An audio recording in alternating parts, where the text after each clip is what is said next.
Male infertility का जो main कारण है वो जेनेटिकली मॉडिफाइड सीड्स है, क्योंकि जैसा हम अन्न खाते हैं वैसे ही तो हमारा पोषण होता है। तो ये तो कहावत है ना, जैसा खाएंगे अन्न वैसा बनेगा तन। भाई जो बीज खुद को पैदा नहीं कर सकता दोबारा, तो हमारी फर्टिलिटी सिस्टम तो खत्म कर रहा है ना धीरे धीरे करके। माँ बनने के लिए एक अंडा चाहिए होता है और पुरुष से एक स्पर्म चाहिए होता है। जब वो दोनों मिलते हैं तब जाके कॉन्जुगेशन होता है, फिर जाइगोट बनता है और जाइगोट से वो बच्चा बनना शुरू होता है। 9 महीने गर्भावस्था में रहकर बच्चा बनता है। पर जब अंडा बना ही नहीं तो गर्भ स्थापन कैसे होगा? और पॉलीसिस्टिक ओवेरियन डिजीज में क्या होता है, बच्चियों का वेट 120-130 किलो तक भी जा रहा है, उसके करके डायबिटीज भी हो रही है। बहुत बारी तो ये भी होता है कि प्रेगनेंसी हो गई, शादी के बाद 2 महीने बाद 3 महीने बाद प्रेगनेंसी हो गई, क्या हुआ, तीसरे महीने मिसकैरेज हो गया। क्यों हो गया? क्योंकि आदमी के जो स्पर्म की क्वालिटी है वो अच्छी नहीं है। और आपने नोट किया होगा कि बहुत सारी बच्चियों को शेव करनी पड़ रही है आजकल। क्यों करनी पड़ रही है? क्योंकि उसका बहुत बड़ा कारण ये है कि अंदर जो फीमेल हॉर्मोन्स हैं वो कहीं डिस्टर्ब हो गए और उसकी जगह मेल हार्मोन बढ़ने शुरू हो गए, टेस्टोस्टेरोन बढ़ना शुरू हो गया। आजकल के जो बच्चे हैं बाहर खेलना कूदना बंद हो गया, चाहे वो लड़कियां हैं चाहे वो लड़के हैं। मिट्टी में मिलना बंद हो गया, मिट्टी का टच हमने बंद कर दिया। धरती एक माँ है जो हर समय नीचे से जीवन पैदा कर रही है, वो फर्टाइल है तो हम फर्टाइल क्यों नहीं है? पर यहाँ मैं एक बात जोड़ना चाहूँगा कि पॉलीसिस्टिक ओवेरियन डिजीज जो बांझपन का महिलाओं में एक बहुत बड़ा कारण है, उसको ठीक किया जा सकता है सिर्फ जड़ी बूटियों से, सिर्फ आयुर्वेद से। आयुर्वेद कहता है कि ट्रीटमेंट पर्सनलाइज्ड है। ऐसा नहीं है कि सबके लिए आपने A to Z सबके लिए एक ही ट्रीटमेंट। जैसे बुखार है तो PCM खा लो। क्यों खा लो PCM भाई? हम मानते हैं कि बुखार हुआ किस कारण से, ठंड लगने से बुखार हुआ तो गर्मी दे दो उसको। बुखार हुआ किसी चोट के कारण से तो वो चोट ठीक कर दो। बुखार हुआ किसी इन्फेक्शन कारण से तो इन्फेक्शन को ठीक कर दो। तो आयुर्वेद ऐसे तो चलता है। एक जीव है कोई भी, आप गाय ले लीजिए, भैंस ले लीजिए, कुत्ता ले लीजिए या पेड़ पौधे ले लीजिए, क्या वो किसी डॉक्टर में जाके दवाई लेते हैं क्या? उनको तो सब कुछ अपने आप होता है। तो हमें क्यों नहीं हो रहा कि जीवन में ये निराशा नहीं लेके आने की बच्चा नहीं होगा? महिलाओं में इनफर्टिलिटी और पुरुषों में शुक्राणुओं की कमी के ज्यादातर केसों का सीधा संबंध खानपान और जीवनचर्या से है। मतलब ये कि यदि खानपान और जीवनचर्या सही होगी तो ये समस्या नहीं आएगी। इसीलिए इस फिल्म में आयुर्वेद के एक्सपर्ट डॉक्टर मनोज बिरमानी बताएंगे कि खानपान और जीवनचर्या कैसी होनी चाहिए, और साथ ही डॉक्टर बिरमानी ये भी बताएंगे कि इनफर्टिलिटी और शुक्राणुओं की कमी का आयुर्वेदिक इलाज क्या है। नमस्कार दोस्तों, टेक्निकल फार्मिंग में आपका फिर से स्वागत है। मेरे साथ हैं डॉक्टर मनोज बिरमानी जी, आयुर्वेद में MD है पंचकर्मा में और जाने माने विशेषज्ञ है, आयुर्वेद की गहरी जानकारी रखते हैं और बहुत से पेशेंट का इलाज कर चुके हैं। ये कोई कमर्शियल वीडियो नहीं है, हमारा उद्देश्य सिर्फ ये है कि आयुर्वेद की सही जानकारी आप तक पहुंचे और आयुर्वेद के माध्यम से जिन बीमारियों का इलाज हो सकता है उसकी जानकारी आप तक पहुंचे, क्योंकि एलोपैथी में बहुत सी ऐसी चीज़ें हैं जिसका साइड इफेक्ट भी आता है।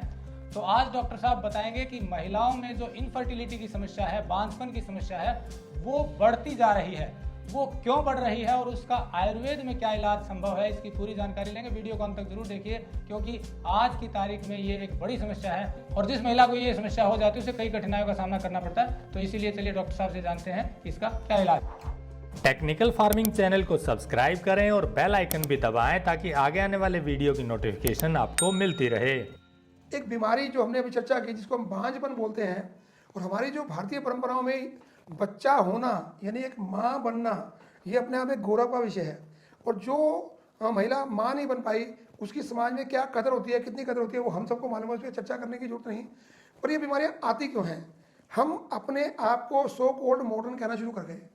हम अपने आप की रहन सहन को सो कॉल्ड मॉडर्न कहना शुरू कर, उसमें क्या हुआ, हमने जंक फूड खाना शुरू कर दिया, अपनी भारतीय परंपराओं को छोड़ना शुरू कर दिया, कपड़ों का पहनावा हमने बदलना शुरू कर दिया और अपना सुबह का उठने का काल और शाम को सोने का समय हमने बदलना शुरू कर दिया। उसके कारण क्या हुआ कि अंदर के जो हार्मोन्स हैं वो हार्मोन्स डिस्टर्ब होने शुरू हो गए। और आपने नोट किया होगा कि बहुत सारी बच्चियों को शेव करनी पड़ रही है आजकल। क्यों करनी पड़ रही है? क्योंकि उसका बहुत बड़ा कारण ये है कि अंदर जो फीमेल हार्मोन्स हैं वो कहीं डिस्टर्ब हो गए और उसकी जगह मेल हार्मोन बढ़ने शुरू हो गए, टेस्टोस्टेरोन बढ़ना शुरू हो गया। उसके कारण से बीमारी हुई PCOD, पॉलीसिस्टिक ओवेरियन डिजीज को बोलते हैं, कुछ लोग उसको PCOS भी बोलते हैं, पॉलीसिस्टिक ओवेरियन सिंड्रोम। सिंड्रोम यानी ग्रुप ऑफ डिजीज। जब वो होती है तो क्या होता है कि जो मासिक धर्म आता है हर महीने आना चाहिए वो डिस्टर्ब होता है या तो आता ही नहीं। माँ बनने के लिए एक अंडा चाहिए होता है और पुरुष से एक स्पर्म चाहिए होता है। जब वो दोनों मिलते हैं तब जाके कॉन्जुगेशन होता है, फिर जाइगोट बनता है और जाइगोट से वो बच्चा बनना शुरू होता है। 9 महीने गर्भावस्था में रहकर बच्चा बनता है। पर जब अंडा बना ही नहीं तो गर्भ स्थापन कैसे होगा? और यदि अंडा बन भी गया वो वहीं सूख गया, सूखते सूखते सूखते वो कांटे बननी शुरू हो गई, इससे वो सिस्ट बननी शुरू हो गई। वो सिस्ट बन रही है आपकी इनएक्टिविटी से। क्योंकि आजकल के जो बच्चे हैं बाहर खेलना कूदना बंद हो गया, चाहे वो लड़कियां हैं चाहे वो लड़के हैं, मिट्टी में मिलना बंद हो गया, मिट्टी का टच हमने बंद कर दिया। धरती एक माँ है जो हर समय नीचे से जीवन पैदा कर रही है, चाहे वो गेहूं के रूप में पैदा कर रही है, चाहे वो फसलों के रूप में पैदा कर रही है, या हमको पानी दे रही है, सबका सब धरती माँ दे रही है। जब जो वो फर्टाइल है तो हम फर्टाइल क्यों नहीं है? उसके पीछे बेसिक कारण यही है कि हमने अपने जीवन को चेंज करना शुरू कर दिया। पर यहाँ मैं एक बात जोड़ना चाहूँगा कि पॉलीसिस्टिक ओवेरियन डिजीज जो बांझपन का महिलाओं में एक बहुत बड़ा कारण है, उसको ठीक किया जा सकता है सिर्फ जड़ी बूटियों से, सिर्फ आयुर्वेद से। मॉडर्न में तो ये भी बोल देंगे कि ट्रीटमेंट लेते रहिए, बच्चा हो गया तो ठीक है, नहीं तो इन विट्रो फर्टिलाइजेशन IVF करा लीजिए। भाई बच्चा पैदा करना एक नॉर्मल प्रोसेस है, एक जीव है कोई भी, आप गाय ले लीजिए, भैंस ले लीजिए, कुत्ता ले लीजिए या पेड़ पौधे ले लीजिए, क्या वो किसी डॉक्टर में जाके दवाई लेते हैं क्या? उनको तो सब कुछ अपने आप होता है, तो हमें क्यों नहीं हो रहा? क्योंकि हमने अपने आप को बदल दिया। यहाँ इस बात को मैं बार बार एक बार अपनी महिलाओं को कहना चाहूँगा, चाहे वो हमारी बेटियाँ हैं, चाहे वो हमारी भाभियाँ हैं, चाहे वो हमसे बड़ी हैं तो बुआ है, सबको अपनी बच्चियों को जिनकी एज 10 साल से ऊपर बढ़ रही है, यानी 12-13 साल में मेंसेस शुरू होते हैं, उस समय घर का खाना प्रेफरेबली साग, हरी सब्जियां वो देना शुरू करें, पानी की मात्रा बढ़ाएं उनके जीवन में, उसके साथ साथ दूध घर में देना शुरू करें। बच्चे क्या बोलते हैं कि दूध में स्वाद नहीं है, स्वाद बनाया जा सकता है उसमें सौंफ डाल के, स्वाद बनाया जा सकता है उसमें दालचीनी डाल के, स्वाद बनाया जा सकता है उसमें सौंफ, काली मिर्च, मोटी इलायची, इस तरह की चीज़ें डाल के। उससे क्या होगा कि वेट नहीं बढ़ेगा। और पॉलीसिस्टिक ओवेरियन डिजीज में क्या होता है, बच्चियों का वेट 120-130 किलो तक भी जा रहा है, उसके करके डायबिटीज भी हो रही है। जो आपने बताया खान पान में बदलाव करें, सब्जी ज़्यादा खाएं, दूध लें, फ्रूट्स ज़्यादा लें, और किन बातों का ध्यान रखें? पहले ये सवाल का जवाब लेते हैं, फिर उसके बाद जो ट्रीटमेंट आयुर्वेदिक है उसकी बात करें। इसमें सबसे बड़ी बात यह है कि सुबह सनलाइट जब सूर्य उदय होता है उस समय बच्चा उठ ही जाए। ऐसा बोला ब्रह्म मुहूर्त में उठना चाहिए, पर ब्रह्म मुहूर्त में आजकल के बच्चे नहीं उठ पाते क्योंकि उनको रात तक पढ़ाई करनी होती है या कुछ काम करना होता है। पर मैं एक बात बोलता हूँ कि सूर्य उदय के समय तो आपको उठना ही है। क्यों उठना है? कि सूर्य जब उदय होता है तो वो जब धरती में पूरी हलचल होती है, चिड़ियों की चहचहाट होती है, उसमें ऑक्सीजन डेंस मात्रा में होती है। वो ऑक्सीजन जब हम लेते हैं तो हमारे अंदर के सारे हॉर्मोन्स एक्टिवेट होते हैं, क्योंकि जो भी गाड़ी चलेगी, जो भी शरीर चलेगा वो ऑक्सीजन से चलेगा। जब ऑक्सीजन खत्म हो जाएगी तो सब चीज़ बॉडी डेड हो जाएगी। हम क्या कहते हैं, प्राण, इसके प्राण वगैरह उड़ गए। प्राण वगैरह क्या उड़े कि उसके अंदर से ऑक्सीजन खत्म हो गई।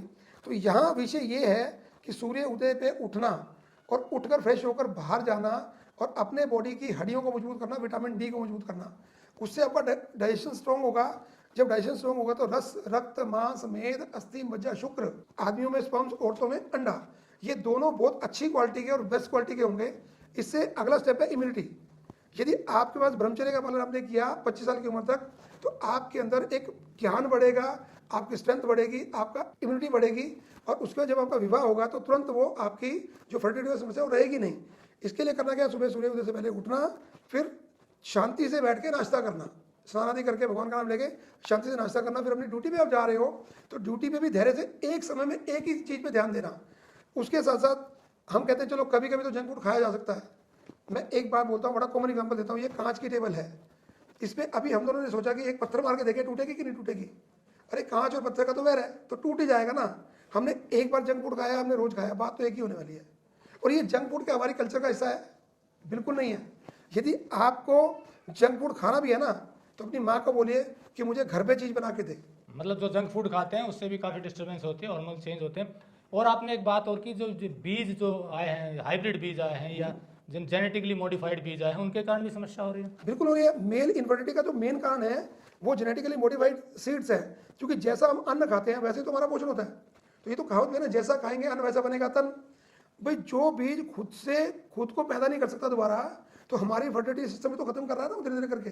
तो ये जो आज से 20 साल पहले जेनेटिकली मॉडिफाइड सीड भारत में आने शुरू हुए, और ये सीड्स लगभग अमेरिका और यूरोप में लगभग बंद होने शुरू हो गए हैं। वो सब चीज़ें कहाँ गई, हमारे यहाँ आ गई। और हमारी जो शक्ति है, हमारा जो बल है, वो कहाँ खत्म हो गया? क्योंकि जब रिप्रोडक्शन नहीं हो रहा तो इम्यूनिटी कैसे बनेगी? जब इम्यूनिटी नहीं बनेगी तो हमारे में बल कैसे आएगा? ये तो हमारे सिस्टम को वीक करने की तैयारी हो रही है। मतलब जो अभी हाइब्रिड सीड्स आ रहे हैं या जीएम सीड्स आ रहे हैं, हालांकि जीएम काफ़ी सीड बैन है, सिर्फ बीटी कॉटन को अलाउड है या कुछ और, लेकिन क्या जो हाइब्रिड है उनसे भी दिक्कत हो रही है? देखिए मैं अपनी बात है आपकी बात करता हूँ। मेरी एक बनावट है, मेरी वो बनावट है, तो मेरी उस तरह की सोच भी है। जैसे अभी आप पतले हो, हम अनऑफिशियल बात करें, मैं कितना भी घी खा लूँ मैं मोटा नहीं होता, मैं पानी पीऊँगा तो मैं मोटा हो जाऊँगा। तो ये हमारी अपनी एक नेचुरल बनावट है जो भगवान ने दी थी। हमने सिर्फ फसल की क्वांटिटी बढ़ाने के लिए क्या कर दिया, सीड्स में मॉडिफिकेशन कर दिया। अभी पहले आपको याद होगा बेर इतना इतना बेर आता था, आज का कितना मोटा बेर आता है। उसमें मिठास है उसके अंदर, नो डाउट, उसका वेट बढ़ गया, पर वो क्या हमको उतनी ताकत दे पा रहा है क्या जितनी पहले हमें चाहिए होती थी। तो ये छोटी छोटी बातें हैं। आयुर्वेद का मानना ये है कि मेरी जो प्रकृति है, जैसे मेरी प्रकृति वात और पित्त है, तो मुझे क्या, मुझे देसी घी चाहिए खाने के लिए। मैं देसी घी खाता हूँ तो मुझे बहुत अच्छा लगता है, मेरे को मेंटल वर्क अच्छा होता है, मेरी फिजिकल एक्टिविटी अच्छी होती है। पर दूसरा कोई कहता है मैं घी खाता हूँ तो मेरे कोलेस्ट्रॉल बढ़ता है। तो ये आपको डाइट लेनी है प्रकृति के हिसाब से। आयुर्वेद कहता है कि ट्रीटमेंट पर्सनलाइज्ड है, ऐसा नहीं है कि सबके लिए आपने A to Z सबके लिए एक ही ट्रीटमेंट। जैसे बुखार है तो पीसीएम खा लो, क्यों खा लो पीसीएम भाई? हम मानते हैं कि बुखार हुआ किस कारण से, ठंड लगने से बुखार हुआ तो गर्मी दे दो उसको, बुखार हुआ किसी चोट के कारण से तो वो चोट ठीक कर दो, बुखार हुआ किसी इन्फेक्शन के कारण से तो इन्फेक्शन को ठीक कर दो। तो आयुर्वेद ऐसे चलता है। तो ये हमारे जीवन में हमको ये ध्यान रखना है, चाहे वो इन्फर्टिलिटी का केस हो, चाहे वो कोई बीमारी का केस हो, उस केस में हमने कारण का निवारण करना है। तो आयुर्वेद बोलता है कि निदान परिमार्जन, कारण का निवारण, बस इतना ट्रीटमेंट है। तो उसी कड़ी में अगला सवाल यह है कि जिन महिलाओं को ये समस्या हो चुकी है, खान पान के कारण कहिए या दूसरी कोई दिक्कत हो गई, अब उसका क्या आयुर्वेद में इलाज है, और इलाज है तो किस तरह और कितना है? देखिए इलाज बिल्कुल संभव है। शरीर में जो टॉक्सिन्स इकट्ठे हुए हैं, जो जंक फूड खाया है या हमने जो कुछ कम्बिनेशन गलत खाया, एक हमने और बताता हूँ कि हम दूध वाली जो चीज़ खा रहे हैं, जैसे उसमें दूध हो गया, पनीर हो गया, दही होगी, लस्सी होगी, मक्खन हो गया, इसके साथ यदि नमक की चीज़ हमने कोई खाई तो उससे क्या हुआ कि वो रॉन्ग कम्बिनेशन हो गया और वो दूध फट गया पेट में जाके। और फटा एक तरीके से नेचुरल फटा जो पेट ने फाड़ा। मैं एक सवाल पूछता हूँ सबसे, क्या दूध में हम चीनी मिला के पियेंगे या नमक मिला के पियेंगे? मैं आपसे पूछता हूँ। चीनी मिलाते हैं। दूध नमक क्यों नहीं मिलाते? क्योंकि उसका एक दूसरे के विपरीत है। थोड़ी देर फट जाएगा दूध, स्वाद भी नहीं आएगा। तो फिर हम जब अभी हम खा रहे हैं रोटी सब्जी इकट्ठी खा रहे हैं और साथ में उसमें दूध डाल के पी रहे हैं, तो वो क्या कर रहा है पेट में जाके? वो एसिडिटी और टॉक्सिन से बना रहा है, वो आपके अंदर पित्त बढ़ा रहा है। जब पित्त बढ़ेगा तो क्या होगा, रक्त में दोष इकट्ठे होने शुरू हो जाएंगे। जब रक्त में दोष इकट्ठे हो गए तो उसकी मैंने अभी एक चाल बताई, रस रक्त मांस मेद अस्थि मज्जा शुक्र। तो जैसा रस होगा ऐसा रक्त होगा। रक्त दूषित है तो क्या होगा, सारा सिस्टम दूषित हो गया। तो हम पंचकर्म चिकित्सा करते हैं, शोधन चिकित्सा करते हैं आयुर्वेद में, कि अंदर जो टॉक्सिन बॉडी में डिपॉजिट है उन सबको निकाल दिया जाए बाहर और उसके बाद दी जाए दवाई। तो ऐसा मानिए कि यदि आपने इस शर्ट पे रंग करना है येलो, तो क्या ऐसे कैसे करो तो येलो नहीं चढ़ेगा। तो पहले शर्ट को क्या करना है, व्हाइट करना है। यदि इसको व्हाइट कर देंगे फिर येलो कलर करेंगे तो येलो कलर आ जाएगा इसके ऊपर। ऐसे ही शरीर में जो टॉक्सिन्स है उनको निकाल दो, फिर दवाई दो, 10 गुना ज़्यादा इफेक्ट होता है उसका। तो ये ट्रीटमेंट के दो तरीके हैं, शोधन चिकित्सा और शमन चिकित्सा। तो इसी की बात करें, जैसे बांझपन की बात की, तो इसमें कौन सी चिकित्सा अपनाते हैं? देखिए हम सबसे पहला काम क्या करते हैं कि जो भी बच्ची हमारे पास आती है, चाहे वो अनमैरिड है या मैरिड है, हम पहला काम ये करते हैं उसकी पूरी डिटेल हिस्ट्री लेते हैं। पहले उसको जानते हैं कि वो क्या है, वो बच्चा क्या है हमारे लिए। सिर्फ ये कि लड़की है नहीं, उसकी फैमिली हिस्ट्री क्या है, उसके घर का खान पान रहन सहन क्या है, वो ढूंढ लिया। फिर उसका डाइट स्टाइल देख लिया, उसके अकॉर्डिंग उसका डाइट प्लान बना दिया हमने बना दिया। फिर हमने पंचकर्म पर प्लान किया। पंचकर्म में क्या करते हैं, एक ट्रीटमेंट है वमन, दूसरा क्या है विरेचन। वमन में क्या है कि जब टॉक्सिन्स मुंह के रास्ते बाहर निकाले जाते हैं, उल्टी लगा के निकाले जाते हैं, उसको बोलते हैं वमन। और विरेचन में क्या है कि जो गुदा भाग से निकाले जाते हैं उसको बोलते हैं विरेचन। इसमें एक कॉमन प्रोसेस है कि हम 4 से 6 दिन मेडिकेटेड थोड़ा कड़वा घी होता है वो पिलाते हैं। लोग कहते हैं घी पीने से तो वेट बढ़ेगा। मैं ऑफिशियली बोलता हूँ कि वेट घटता है।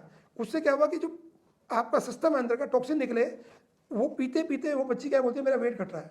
दूसरा, किसी किसी के तो पीरियड्स भी आना शुरू हो जाते हैं उसी दौरान में। जैसे 4-4 महीने पीरियड नहीं आए, एक विरेचन कराया और उसके 15-20 दिन बाद उसका जो भी डेट साइकिल था उसमें पीरियड आए थे। जैसे पीरियड आए इट मीन्स हमारा रास्ता खुलना शुरू हो गया, जो ब्लॉकेज थी वो खुलनी शुरू हो गई। उसके बाद हम उसकी शुरू करते हैं मेडिसिन। वो मेडिसिन मैं डिस्क्राइब नहीं करना चाहूँगा क्योंकि वो सबकी अलग अलग तरह की मेडिसिन होती है, प्रोसेस सेम है, करने का तरीका अलग अलग हो सकता है। आपको बहुत से लोग देख रहे हैं। अब ये संभव नहीं कि सब लोग आपके पास आकर मेडिसिन लें, और हमारा ये उद्देश्य भी नहीं है कि हम डॉक्टर साहब को दिखाएं ताकि पेशेंट इनके पास आए। पेशेंट इनके पास बहुत, क्योंकि इनकी प्रैक्टिस जो है जानकारी से भरी है। रियल आयुर्वेद की जो प्रैक्टिस होनी चाहिए वही करते हैं, क्योंकि इनके पास मतलब डिग्री है और उसके बाद अनुभव है, जो रियल अनुभव है वो है। लेकिन चूंकि ये उद्देश्य ये है कि आपको वो प्रोसेस पता चले ताकि आप कहीं से भी ट्रीटमेंट लें, एक अच्छे जानकार आयुर्वेदाचार्य के पास जाएं, उसी को ये पता होगा जो डॉक्टर साहब बता रहे हैं। बस उद्देश्य ये है कि संभव है। ज़्यादातर केस में डॉक्टर साहब का कहना है कि इसको ठीक हो सकती है। मतलब कितने % चांस है डॉक्टर साहब? 98%। लेकिन 98% हमने हमारे यहाँ रिजल्ट है 98%, हम ठीक कर पाते हैं पेशेंट, इसमें 98 बोला। 98% मतलब ठीक होने की चांसेस हैं। जो ये बांझपन की कहिए या इनफर्टिलिटी की समस्या है, ये मेन डोमिनेट किस में करती है? महिला ज़्यादा कारक होती है या पुरुष भी होता है जिसमें शुक्राणु न बनते हो? रेशो क्या रहता है? देखिए मैं दोनों स्थितियाँ बता रहा हूँ कि यदि मैं महिलाओं की बात करूँ, क्योंकि महिला दिवस है तो हम ज़्यादा फोकस महिलाओं पे कर रहे हैं, तो आप ये नहीं कह सकते कि महिलाओं में ज़्यादा है पुरुषों में ज़्यादा है, पर आप जब ये देखते हो कि मैं और मैडम जब मिलकर पेशेंट देखते हैं तो जितने पेशेंट मैडम के पास आते हैं उनमें से 50% पेशेंट मेल्स मेरे पास आते हैं। क्यों? स्पर्म नहीं है तो कम है, यदि पूरे भी है तो क्वालिटी अच्छी नहीं है, और क्वालिटी अच्छी नहीं है तो बच्चा कैसे होगा। और बहुत बारी तो ये भी होता है कि प्रेगनेंसी हो गई, शादी के बाद 2 महीने बाद 3 महीने बाद प्रेगनेंसी हो गई, क्या हुआ, तीसरे महीने मिसकैरेज हो गया। क्यों हो गया? क्योंकि आदमी के जो स्पर्म की क्वालिटी है वो अच्छी नहीं है। वो क्यों अच्छी नहीं है भाई? आदमी तो जंक फूड खा रहा है ना, आदमी तो दारू पी रहा है ना, आदमी तो मिर्चें खा रहा है ना, आदमी का लाइफ स्टाइल तो डिस्टर्ब हुआ है ना, टेंशन तो उसको भी है ना। तो यहाँ महिलाओं के साथ साथ यदि हम माने कि यदि 100 महिलाएं आती हैं 5 बार के लिए, उनके जो 50% हस्बैंड है उनमें भी ये समस्या मिलती है। यानी कि कारण स्पर्म का वीक होना या ना होना भी है उसमें, दोनों कारण है। तो 50-50 रेशियो है। हाँ, तो उसका इलाज भी बता दीजिए, क्योंकि ये तो दोनों कॉम्बिनेशन होगा तभी बच्चा होगा। तो पुरुष की क्या ट्रीटमेंट है? पुरुष के लिए तो ट्रीटमेंट तो वही है कि शोधन तो करना ही है। वमन विरेचन में से 2 ट्रीटमेंट है, वो तो करना ही है। यदि किसी के स्पर्म बन ही नहीं रहे तो एक ट्रीटमेंट है वस्ती ट्रीटमेंट, उसको बोलते हैं उत्तर वस्ती। उत्तर वस्ती क्या होती है कि जो आपका पेनिस है उसके अंदर हम मेडिसिन डालते हैं और उसका अंदर से भी शोधन कर देते हैं। क्योंकि पुरुषों में क्या खासियत है कि मूत्र मार्ग और जो शुक्र मार्ग है वो दोनों एक ही रास्ते से निकलते हैं, अंदर दोनों अलग अलग सिस्टम है। उसका शोधन जब करते हैं तो स्पर्म जिसके नहीं बन रहे उसके बनने शुरू होते हैं। एक ये बहुत एक अच्छा अनुभव मैं आपको साझा करना चाहूँगा कि लगभग 20 साल पहले की बात होगी। एक व्यक्ति मेरे साथ अमरनाथ गए थे, मैं नाम डिस्क्लोज नहीं कर रहा हूँ, अमरनाथ गए थे। और बाद में जब उनकी शादी हुई तो उन्होंने कहा जी डॉक्टर साहब मज़ा नहीं आ रहा जीवन में। तो जब टेस्ट कराया तो स्पर्म काउंट 0। उन्होंने कहा भैया ट्रीटमेंट हो जाएगा। मैं कहा बिल्कुल हो जाएगा, कोशिश करते हैं। तो हमने वो उनका जब ट्रीटमेंट किया, और हम यहाँ च्यवनप्राश बनाते हैं अपना, तो च्यवनप्राश में उसको कुछ मेडिसिन मिला के मैंने दी, और पहले महीने वो स्पर्म काउंट आ गए सिर्फ 5। तो लगा कि कुछ उम्मीद है। अगली बार टेस्ट कराया तो लगभग आ गए वो 3 मिलियन। अगली बार टेस्ट कराया तो आ गए 25 मिलियन। उससे अगली बार कराया तो 68 मिलियन आ गए। तो करते करते क्या हुआ, 8 महीने बाद उनकी मिसेज हो गई प्रेगनेंट। हमने कर दिया ट्रीटमेंट बंद। और वो मेडिसिन हमने बनाई, मैं नाम डिस्क्लोज नहीं कर, उस व्यक्ति के नाम से मैं लिखता हूँ ना ये च्यवनप्राश, तो मेरे स्टाफ को पता है कि हमने क्या दवाई देनी है। तो मतलब एक इतना अच्छा अनुभव है कि जीवन में ये निराशा नहीं लेके आने की बच्चा नहीं होगा। हाँ, जन्मजात केस में एक केस और होता है मेल्स में खासकर, कि जब बच्चा पैदा होता है तो उसके टेस्टिकल जो है ना वो पेट में रहते हैं कई बार। उस केस में एक रिस्क होता है कि वो टेस्टिकल यदि अगले 10 साल तक वो अंदर ही रह गए और किसी ने ध्यान नहीं दिया तो वो मतलब प्रोडक्शन करनी बंद कर देते हैं।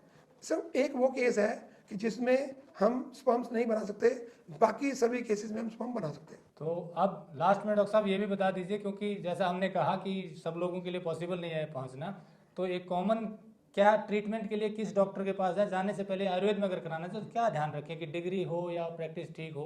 क्योंकि मैं देख रहा हूँ कि आयुर्वेद में बहुत से लोग बिना डिग्री भी प्रैक्टिस कर रहे हैं, और जिन्हें सो कोलम झोला साहब भी बोल देते हैं, पूरा ज्ञान नहीं होता। तो इस वजह से आयुर्वेद बदनाम भी होता है अगर सही रिजल्ट ना आए। तो हमारी कोशिश ये है कि आयुर्वेद का सही ज्ञान लोगों तक पहुँचे, क्योंकि बहुत पोटेंशियल है आयुर्वेद में। हमारी सदियों पुरानी ये वेद है और इसमें वो चीज़ें लिखी गई थी सदियों पहले जो आज भी कारगर हैं, और उन्हीं से इलाज संभव भी है। तो डॉक्टर साहब से जानते हैं कि आप कहीं भी जाएं तो क्या ध्यान रखें? डॉक्टर साहब बताइए। मैं अंत में आपको ये भी बताऊंगा आप घर पे क्या क्या कर सकते हैं। उससे पहले जो अभी बात कही गई कि जब भी कभी आप आयुर्वेदिक चिकित्सा लेने जाएं तो ये जरूर ध्यान रखें कि उस आयुर्वेदिक चिकित्सक का अनुभव कितना है, सबसे पहली बात। दूसरा, डिग्री में क्वालिफिकेशन कितनी है। क्वालिफिकेशन जब आप बात करते हो ना, अपनी बात बिल्कुल खुल के करिएगा। जितने आपके मन में सवाल है वो सब पूछिएगा, क्योंकि हमने यहाँ अपने क्रम रखा हुआ है कि 20 मिनट हम एक पेशेंट को कम से कम देते हैं। कभी कभी तो 1-1 घंटा भी लग जाता है। यदि वो चिकित्सक कितना भी क्वालिफाइड होगा, यदि आपके प्रश्नों के उत्तर नहीं दे रहा है तो आपको ट्रीटमेंट वहाँ लेते हुए 10 बार सोचना चाहिए। ये मेरा पहला जो सबसे बड़ा पॉइंट है वो यही है कि आपके सब प्रश्नों के उत्तर वो सेटिस्फैक्शन तरीके से दे। आपका विश्वास जब टिके तब दवाई लें। इसे नहीं ले कि वो फलाने ने रिकमेंड किया जिससे वहाँ जा रहा हूँ मैं। ये मेरे को बड़ा बुरा लगता है कि जी उसने कहा जी मैं ठीक ही हो जाऊँगा, परहेज आप करते नहीं हो, कहना मानते नहीं हो। तो ये अब मैं बताना चाहूँगा आपको कि आप मेल इनफर्टिलिटी में सबसे पहला ध्यान क्या रखना है। सबसे पहला ध्यान ये रखना है कि यदि आपको पेनिस के आगे कहीं खारिश हो रही है, आपको कहीं जरा सी जलन हो रही है, तो तुरंत पानी की मात्रा बढ़ाइए। घर पे पानी की मात्रा के साथ दूध की मात्रा बढ़ाइए अपने साथ साथ। यानी कि ज़्यादा पानी लेना है। ज़्यादा पानी लेना है, दूध भी पीना है। पर दूध का मैंने पहले कहा कि नमक वाली चीज़ का दूध नहीं लेना, ये ध्यान रखिएगा। हमारे हरियाणा में बहुत सारी जगह पे कल्चर भी है कि सब्जी में दूध मिला के खा लेते हैं। ये मैं हाथ जोड़ के सबसे निवेदन कर रहा हूँ कि ये काम मत करिएगा। वो जमाने गए कि जब हम पैदल चलते थे, कसिया चलाते थे, हल चलाते थे, खूब पसीना निकालते, तब सब खपता था। आज वो खपता नहीं है, इसलिए ये क्रम छोड़िए। 3 घंटे का अंतर रखिए नमक और दूध में या दूध वाली चीज़ में। ये तो इतना काम रहता है। दूसरा क्या है कि लोग क्या करते हैं कि टीवी पे देखे, गूगल में देखे, कुछ कुछ जड़ी बूटियाँ उठा के अश्वगंधा ये वो करके खाना शुरू करते हैं। ये काम बिल्कुल मत करिएगा, क्योंकि सबके लिए वो चीज़ें नहीं बनी हैं। आपकी बीमारी का कारण अलग हो सकता है। आपकी रोग की स्थिति अलग हो सकती है, आपकी पित्त प्रकृति हो सकती है। हो सकता है गर्मियों में आपने ये चूर्ण खाने शुरू कर दें आप, तो बिल्कुल मत खाइएगा, ये मेरा एक नियम है। दूसरी बात मैं कहता हूँ कि देसी घी, लोग कहते हैं शुद्ध तो मिलता नहीं है, मैं कहता हूँ जैसा भी मिलता है उसको एक बार, अरे गाँव में रहने वाले लोग हैं हम लोग, तो गाँव में किसी को बोल के हम कह सकते हैं कि मुझे घी चाहिए भाई, तो वो घी को अपनी डाइट में तड़का लगा के नहीं खाना, आपने उस घी को जब सब्जी बन गई, खिचड़ी बन गई, रोटी बन गई, बाद में ऊपर से डाल के खाना है। या घी भूने के साथ रोटी खाना शुरू करिए ना, मैं देखता हूँ इन्फर्टिलिटी मेल में आती कैसे, आएगी नहीं, कभी आपको सेक्स में ये कमजोरी महसूस होगी नहीं। एक कहावत है, आदमी और घोड़ा कभी बूढ़ा नहीं होता। क्यों कहावत है ये एक खासियत है। अब महिला दिवस का दिन है, तो मैं आज महिलाओं को भी इसमें कुछ टिप्स देना चाहूँगा कि जिनको लग रहा है कि भांजपन जैसी स्थिति हो गई या बच्चा बार बार गिर रहा है, तो एक ही काम करना है। मॉडर्न साइंस में हमने डायग्नोसिस करा लिया, बिल्कुल कोई बुराई नहीं है, अल्ट्रासाउंड करा लिया, टेस्ट करा लिया, कोई बुराई नहीं, पर चिकित्सा लेनी है आयुर्वेद में। क्यों? क्योंकि साइड इफेक्ट नहीं है, पहला काम। दूसरा काम ये कि यदि जंक फूड की आपकी परंपरा रही बचपन से, शादी से पहले की रही, तो कम से कम अब तो छोड़ दीजिए, क्योंकि दुनिया पागल हो गई जंक फूड खा के, और कैंसर हो गए दुनिया जान के, तो इन्फर्टिलिटी भी हो रही है। एक तो ये छोड़िएगा। दूसरा जो बात मैंने मेल्स में कही कि घी खाना शुरू करिए, दूध पीना शुरू करिए, और महिलाएं सुबह सुबह जाके सूरज की धूप, ये सूरज को जल चढ़ाने की परंपरा क्यों है जी? हमने छोड़ दी ना वो सूरज को पानी की कमी नहीं है भैया, समुद्र बहुत सारे उसके पास है, पर हमको जब जल देना तो उस समय हमको धूप मिल रही है। एक हमारी भावना जग रही है कि वो देवता है जो देता रहता है, हम भी कुछ उसको देना सीखें। तो ऐसा यदि आप काम करेंगे, दूध बढ़ाएंगे, साथ में आप पानी बढ़ाएंगे, अपना एक्सरसाइज बढ़ाएंगे, सुबह सुबह आपको घर में बहुत सारे काम है, नहीं कर सकते मत करिए सैर। शाम को जो रात्रि भोजन से पहले का समय है, 5-7-10 औरतों को इकट्ठा करिए, ग्रुप बनाइए और सैर करने जाइए, इतना काम। दूसरा, खड़े होकर खाना बनाने की जो परंपरा बहुत ज़्यादा हो गई, इसको कम करिए, क्योंकि ये सीधा प्रेशर नीचे डालती है और इन्फर्टिलिटी पैदा करती है। उठना बैठना शुरू करिए, जब सुबह बेड से उठती हैं तो एकदम पैर नीचे नहीं रखना, थोड़ी देर एक बार उठ के दोनों पैरों, जैसे नौकासन बोलते हैं ना, उतना सा काम आप ये करिए, आपके पीरियड सेट होने शुरू हो जाएंगे। दूसरी बात, फ्रेश होने के बाद भुजंगासन कर लीजिए, आपके पीरियड ठीक हो जाएंगे, आपकी इन्फर्टिलिटी ठीक हो जाएगी। ये छोटे छोटे काम आप घर पे कर सकते हो। फिर भी कोई दिक्कत हो तो जरूर आयुर्वेदिक डॉक्टर के पास जाना चाहिए। जैसा मैंने बताया कि उससे अपने सवालों का जवाब जरूर मांगिए। यदि सवाल का जवाब नहीं दे पा रहे हैं, सिर्फ दवाई देने की कोशिश करें, तो बिल्कुल दवाई नहीं खानी हमने। तो दोस्तों, जो बातें डॉक्टर साहब ने बताई उन बातों का ध्यान रखेंगे। कुछ बातें ऐसी जो घर पर कर सकते हैं तो उससे भी लाभ होगा। उसके बाद ऐसे डॉक्टर के पास जाइए जिसे आयुर्वेद का वास्तव में गहरा ज्ञान हो, जो आपकी समस्या का सही में निराकरण करे। नंबर हमने दिया हुआ है, कोई शंका है तो आप बात भी कर सकते हैं। आयुर्वेद के सही ज्ञान को बढ़ाना हमारा उद्देश्य है। आगे भी हम अलग अलग बीमारियों के बारे में इनका ज्ञान आप तक पहुंचाएंगे। जुड़े रहिए टेक्निकल फार्मिंग से। नमस्कार, जय हिंद। अगर आपको यह वीडियो पसंद आया है तो ज्यादा से ज्यादा लाइक और शेयर जरूर करें। साथ ही चैनल को सब्सक्राइब करना ना भूलें।